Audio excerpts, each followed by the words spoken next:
السلام علیکم، میں ہوں عدنان عادل اور آپ دیکھ رہے ہیں میرا ویلاگ عدنان عادل جرنلسٹ۔ موضوع ہے قطر کی خلیج کونسل میں واپسی، سعودی عرب کے قطر سے تعلقات کی بحالی اور سعودی عرب کے اتحادی ممالک کی۔ دیکھیے، جو قطر ہے اس کے اور سعودی عرب کے تعلقات خاصے عرصے سے کچھ اچھے نہیں ہیں، اور اس کی ایک تاریخ ہے۔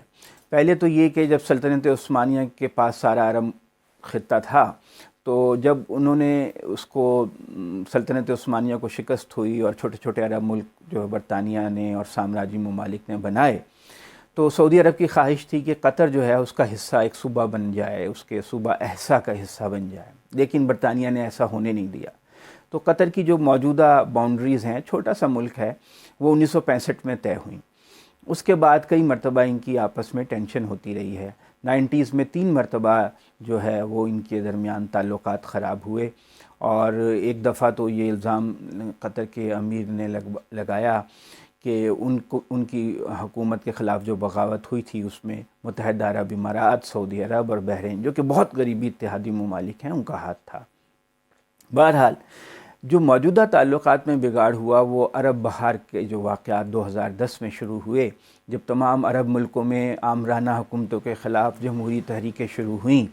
تو اس کے بعد سے شروع ہوئے۔ قطر پہ جو سب سے بڑا اعتراض تھا سعودی عرب کا اور اس کے اتحادی ممالک جن میں مصر بھی شامل ہے، بحرین اور متحدہ عرب امارات، وہ یہ ہے کہ ان کا جو الجزیرہ چینل ہے وہ بغاوت کو ہوا دے رہا ہے، اور قطر کی جو حکومت ہے یہ اخوان المسلمین کا ساتھ دیتی ہے۔ اخوان المسلمین جو ہے وہ ایک اسلامی تنظیم ہے، جیسے پاکستان میں آپ سمجھیں جماعت اسلامی ہے، لیکن وہ زیادہ مؤثر ہے، اس کی بڑی بیس ہے۔ قطر میں ان کے صدر بھی بن گئے تھے الیکشن کے ذریعے، مرسی۔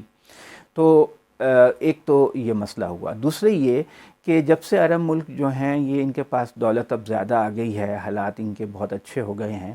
اور اب ان کی کوشش ہے کہ اپنے اپنے اثر و رسوخ کو بڑھایا جائے۔ اب لیبیا میں جو اس وقت سول وار ہو رہی ہے، خانہ جنگی ہو رہی ہے، جنرل حفتار کو سپورٹ کر رہا ہے سعودی عرب، لیکن جو طرابلس کی حکومت ہے اس کو ترکی سپورٹ کر رہا ہے، قطر بھی سپورٹ کر رہا ہے۔ اس طرح جو شام میں معاملہ ہے کہ بشار الاسد کو قطر سپورٹ کر رہا ہے، جبکہ نہیں، بشار الاسد کو متحدہ عرب امارات سپورٹ کر رہا ہے، جبکہ قطر کی سپورٹ جو ہے بشار الاسد کے خلاف لڑنے والے اخوان المسلمین سے منسلک تنظیموں کے ساتھ ہے۔ تو ہر جگہ پر پھر اس طرح یمن میں جو سعودی عرب اور متحدہ امارات نے جنگ شروع کی، اس کی بھی قطر نے حمایت نہیں کی۔ پھر اس کے ساتھ ترکی کے ساتھ تعلقات انہوں نے استوار کر لیے، تو یہ بات قابل قبول نہیں تھی سعودی عرب کے لیے۔ ان لوگوں نے یہ کیا کہ 3.5 سال پہلے 2017 میں قطر سے اپنے تعلقات منقطع کر لیے، سفارتی تعلقات بھی ختم کر لیے۔ اس سے پہلے 2014 میں ٹینشن ہوئی تھی، 2-3 مہینے کے لیے اپنے سفیر واپس بلا لیے تھے، مگر پھر واپس بھیج دیے تھے۔ 2017 میں بالکل کٹ آف کر دیا اور اس کا بلاکیٹ کر دیا، ناکہ بندی کر دی۔ نہ وہ قطر جو ہے وہ سعودی عرب کی فضائی حدود، سمندری حدود، زمینی حدود استعمال نہیں کر سکتا تھا۔ یہی امارات، یہی بحرین نے کیا، یہی مصر نے کیا، تو سب نے مل کر اس کا مقاطع کر دیا۔ مگر یہ ہوا کہ اس کی مدد کے لیے ترکی آگے بڑھا، اور پھر ایران نے اپنی سپیس اس کو دے دی کہ آپ ہمارے ذریعے تجارت کریں، ہمارے سمندر کے ذریعے، اور ہماری فضائی حدود استعمال کریں۔ تو ان کا جو اس کا بائیکاٹ تھا وہ غیر مؤثر ہو گیا۔ ایک وقت ایسا تھا کہ قطر کو خطرہ تھا کہ کہیں امارات اور سعودی عرب مل کر اس پہ حملہ نہ کر دیں، لیکن ترکی نے وہاں پر قطر میں جا کر اپنا ایک فوجی اڈہ قائم کر دیا، تو اس سے وہ خطرہ بھی ٹل گیا۔ تو قطر اور ترکی بہت قریب آ گیا، کیونکہ جو ترکی کی حکومت ہے اردوان، ان کا تعلق بھی ایسی پارٹی سے ہے جو اخوان المسلمین کے لیے ہمدردی رکھتی ہے، اس کے اتحادی ہے۔ اور دوسری طرف قطر کی فوج بالکل نہیں تھی، 12 پرانے سے جنگی طیارے تھے، میراج 2000، لیکن جب انہیں خطرہ محسوس ہوا کہ سعودی عرب اور امارات وغیرہ جو ہیں یہ ان کی طرف سے مجھے خطرہ ہے، ایک تو یہ کہ قطر میں امریکہ کا بہت بڑا فوجی اڈہ موجود ہے، اور امریکہ تو سب عرب ملکوں میں وہ موجود ہے، اس کے اڈے موجود ہیں۔ تو دوسرے یہ ہوا کہ اس نے فرانس، برطانیہ اور امریکہ سے جدید ترین طیارے حاصل کیے۔ پیسہ تو ان کے پاس بہت ہے، قطر جو ہے اس کے پاس جو قدرتی گیس ہے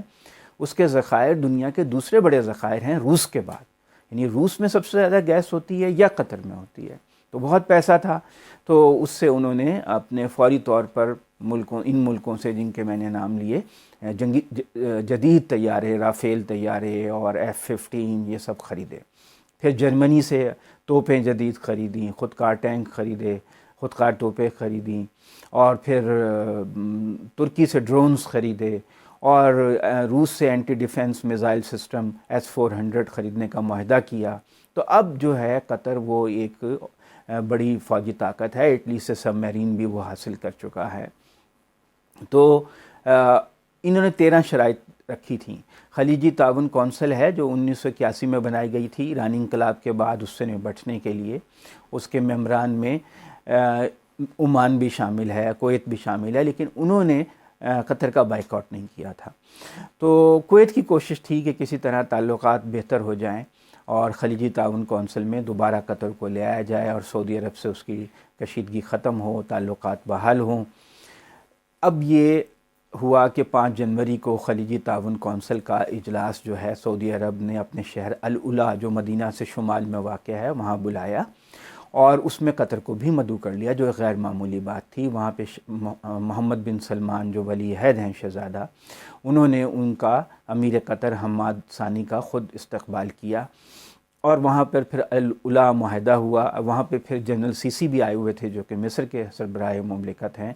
اور اس معاہدے کے تحت انہوں نے یہ اعلان کیا کہ ہم قطر سے سفارتی تجارتی تعلقات بحال کر رہے ہیں، اور اس کو جو ہم نے بائیکاٹ کیا ہوا تھا فضائی، سمندری، یہ سب ختم کر رہے ہیں۔ معاہدہ ہو گیا ہے، اور قطر جو ہے اب وہ